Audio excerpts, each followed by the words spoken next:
अब तक हमने जितनी बातें भी की वो सब इंडिविजुअल एटम्स के बारे में थी, लेकिन एटम्स बॉन्ड बनाते हैं, यानी वो एक दूसरे से चिपक जाते हैं। क्योंकि अगर एटम एक दूसरे से ना चिपकें तो शायद हम सब भी एटम्स का एक बेजान कलेक्शन हो और ये वीडियो भी तैयार ना हो। तो एटम एक दूसरे से चिपक कर रहते हैं और वो मॉलिक्यूल्स बनाते हैं।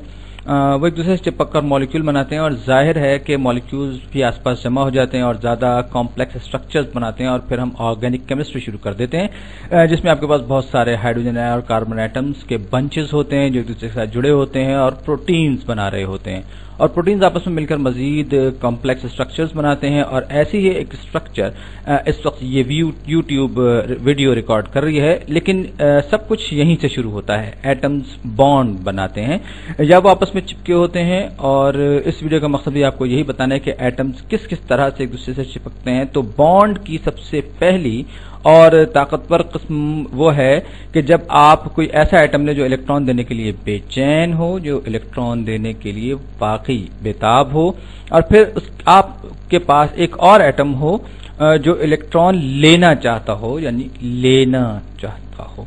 हम इस बारे में पहले भी बात कर चुके हैं कि कोई एटम इसलिए इलेक्ट्रॉन देना चाहता है ताकि वो अपने आउटर मोस्ट शेल में स्टेबल इलेक्ट्रॉन कॉन्फ़िगरेशन हासिल कर ले, और ये कि हर एलिमेंट नोबल गैसेस जैसा बनने की कोशिश करता है, क्योंकि नोबल गैसेस के आउटर मोस्ट शेल में 8 इलेक्ट्रॉन्स होते हैं और वो सबसे ज़्यादा स्टेबल कॉन्फ़िगरेशन में होती हैं।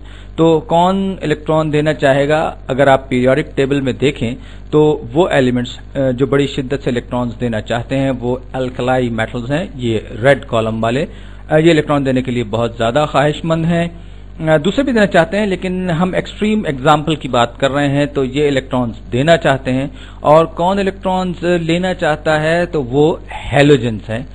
इनके बारे में भी पहले बात हो चुकी है। ये पीले वाले, ये इलेक्ट्रॉन्स लेने के लिए बेताब हैं। दूसरे वाले भी इलेक्ट्रॉन्स लेना चाहते हैं, मगर इनकी इलेक्ट्रोनेगेटिविटी सबसे ज्यादा है, यानी वो इलेक्ट्रॉन्स लेने के लिए सबसे ज्यादा बेचैन हैं।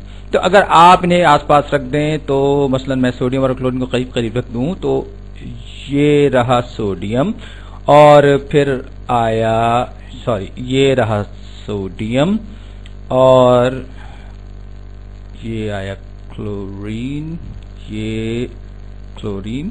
तो सोडियम का वैलेंस शेल कुछ इस तरह से होगा, इसमें एक इलेक्ट्रॉन है जिससे ये छुटकारा पाना चाहता है, और क्लोरीन ऐसा होगा। क्लोरीन इसमें 7 वैलेंस इलेक्ट्रॉन्स हैं, 1 2 3 4 5 6 7 वैलेंस इलेक्ट्रॉन्स क्लोरीन के। तो अगर ये दोनों करीब करीब हों तो ये नीला वाला इलेक्ट्रॉन सोडियम से फरार होकर क्लोरीन का हिस्सा बनना चाहेगा।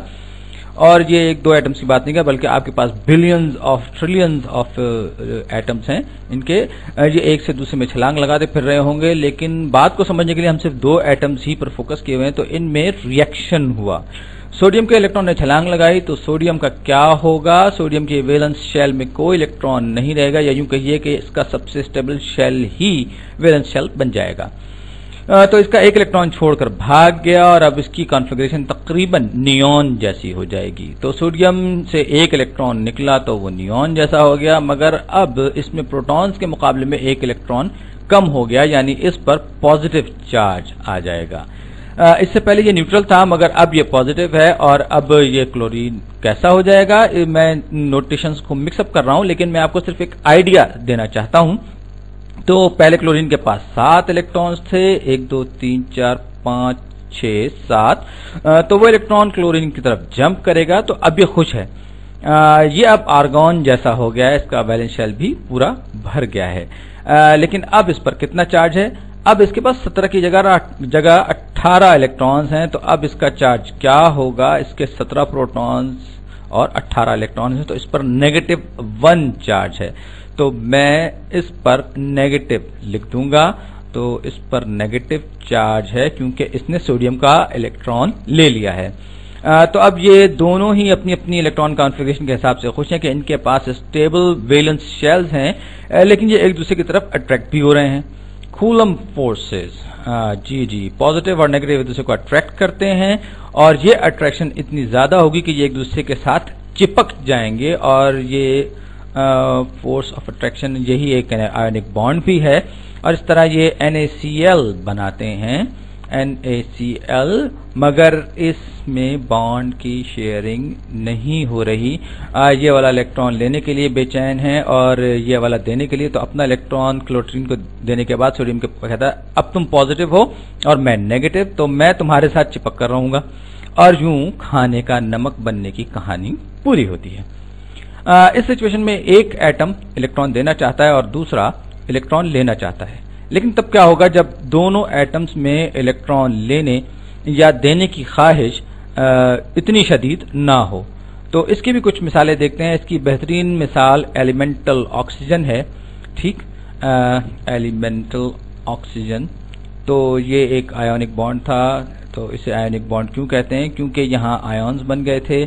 हमने सोडियम का एक इलेक्ट्रॉन क्लोरीन को डोनेट किया था, यानी एक आयन बनाया था। सोडियम कैटायन बन गया, पॉजिटिव कैटायन, और ये बन गया ये कैटा, और ये बना एक एनायन क्योंकि ये नेगेटिव है और ये एक दूसरे से चिपक गए, तो ये हुआ आयोनिक बॉन्ड।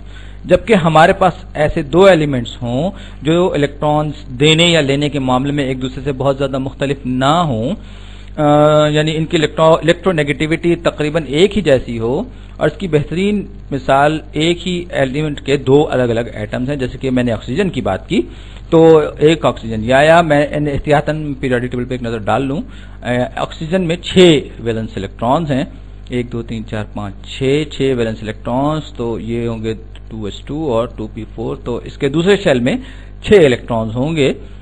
ऑक्सीजन में हुए 1 2 3 4 5 6, और फिर हमारे पास 1 2 3 4 5 6, तो हमारे पास एक और ऑक्सीजन है, इसमें भी 1 2 3 4 5 6 इलेक्ट्रॉन्स हैं। ये दोनों ऑक्सीजन एटम्स अपने अपने 8 इलेक्ट्रॉन्स पूरे करना चाहेंगे ताकि ये भी स्टेबल हो जाएं और किसी नोबल गैस की तरह नजर आने लगे, मगर इन दोनों में से किसी के पास भी 8 इलेक्ट्रॉन्स नहीं हैं, लेकिन आसपास दूसरे ऑक्सीजन एटम्स हैं।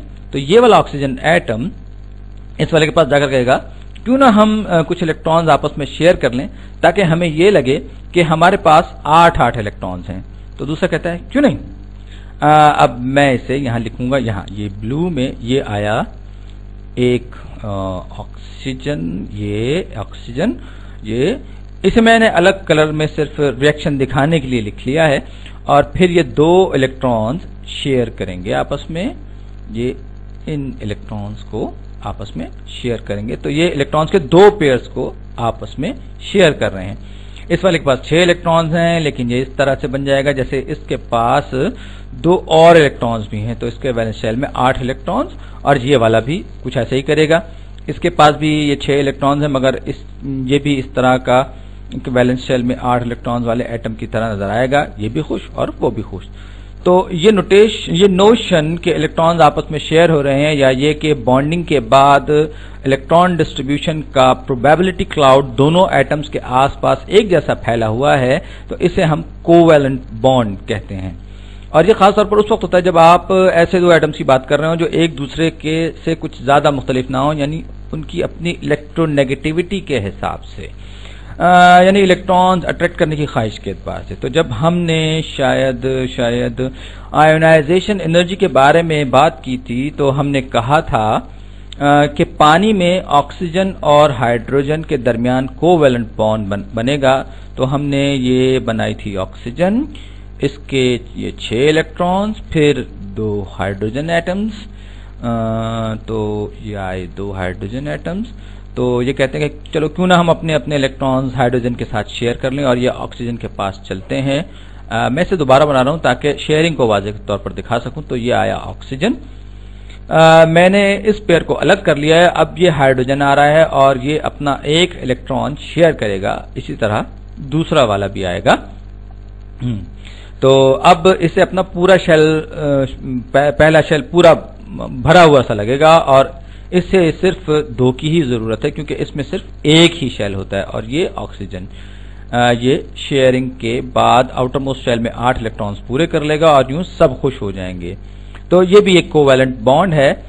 इसे हम एक और तरह से भी लिख सकते हैं, जैसे हमने पिछली वीडियो में किया था, मैंने इस तरह से बना रहा हूं तो ऐसे, तो इनमें से हर लाइन दरअसल 2 इलेक्ट्रॉन्स को जाहिर कर रही है, मगर इस सिचुएशन में ऑक्सीजन ज्यादा इलेक्ट्रोनेगेटिव है हाइड्रोजन के मुकाबले में, यानी ये हाइड्रोजन के मुकाबले में इलेक्ट्रॉन्स लेने का ज्यादा ख्वाहिशमंद है।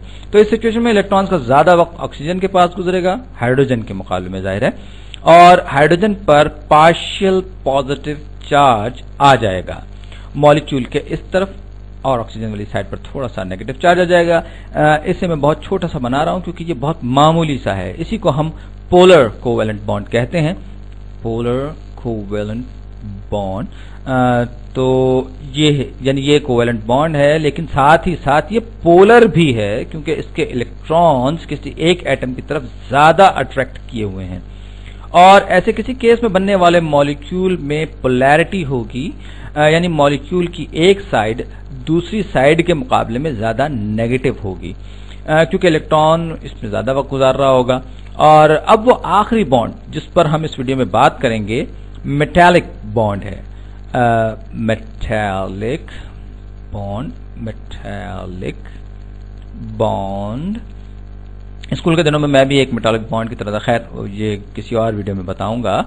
तो मेटल्स में आप बिल्कुल वैसी इलेक्ट्रॉन स्ट्रक्चर ड्रॉ नहीं कर सकते, क्योंकि जैसे मेरे पास न्यूट्रल आयरन एटम्स का एक बंच है, बहुत सारे एटम्स मेरे पास हैं, और अब तक हमें मेटल्स की एक कॉमन बात पता चल चुकी है, और वो ये है कि जो किसी चीज को मेटेलिक बनाती है कि आउटर मोस्ट शेल में इलेक्ट्रॉन्स तो होते ही हैं, मगर वो देने में खुश होते हैं और शेयर करके और भी खुश होते हैं। तो अगर आपके पास आयरन एटम्स को करीब करीब रखें इनको, तो ये अपने इलेक्ट्रॉन्स शेयर करेंगे, ये सब पॉजिटिव हो जाएंगे, ये सारे पॉजिटिव होंगे इस तरह से। इस तरह आपने बहुत ज्यादा कम्युनल भी कह सकते हैं इन मेटालिक एटम्स को, और इनके इर्द गिर्द इलेक्ट्रॉन्स एक समंदर जैसा बना लेंगे जिसे ये सब मिलकर शेयर करेंगे। ये इलेक्ट्रॉन 1 आया, 2, 3 और ये और आया, और क्योंकि इनके इलेक्ट्रॉन्स एक समंदर में हैं तो इन सब पर पॉजिटिव चार्ज होगा, और ये इलेक्ट्रॉन के इस समंदर की तरफ अट्रैक्ट होंगे, यानी ये अपने इन कॉमनली शेयर्ड इलेक्ट्रॉन्स की तरफ अट्रैक्ट होंगे जिन्हें इन सब ने मिलकर डोनेट किया है। तो यही बात मेटल्स को इस काबिल बनाती है कि वो कंडक्टिव हों और चमकदार भी और लचकदार भी हों। तो इलेक्ट्रॉन्स के इस समंदर को आप इन इलेक्ट्रॉन्स के गिर्द किसी पुडिंग की तरह से भी समझ सकते हैं, या इलेक्ट्रॉन्स का बड़ा सारा ग्लू जो इन एटम्स को चिपका के रखता है। इसीलिए आप एक रॉड को मोड़ सकते हैं उसे बगैर तोड़े हुए, क्योंकि इसकी सख्ती नहीं होती इसमें, बल्कि लचक होती है। लेकिन जब हम सॉल्ट्स की बात करते हैं तो इनमें बहुत मजबूत बॉन्ड तो होता है, लेकिन वो रिजिड भी होता है, यानी अगर आप नमक की एक सलाख बना लें और उसे मोड़ने की कोशिश करें तो वो टूट जाएगी, क्योंकि सॉल्ट्स में इलेक्ट्रॉन ग्लू जैसा कुछ नहीं होता जिसे आप आसानी से मोड़ सकें या खींच सकें वगैरह। तो ये वो 3 बॉन्ड्स हैं जिनके बारे में हमने इस वीडियो में बात की। ये सब के सब बहुत इंपॉर्टेंट है, क्योंकि केमिस्ट्री में जो कुछ भी हम करते हैं इसमें इन्हीं तीनों बॉन्ड्स में से कोई एक या ज्यादा इन्वॉल्व होते हैं, और ये वीडियो अब खत्म होती है। आगे चलकर हम देखेंगे कि किसी सब्सटेंस के बॉइलिंग पॉइंट या मॉलिक्यूल्स की अपनी प्रॉपर्टीज पर इन बॉन्ड्स का क्या असर होता है। शुक्रिया।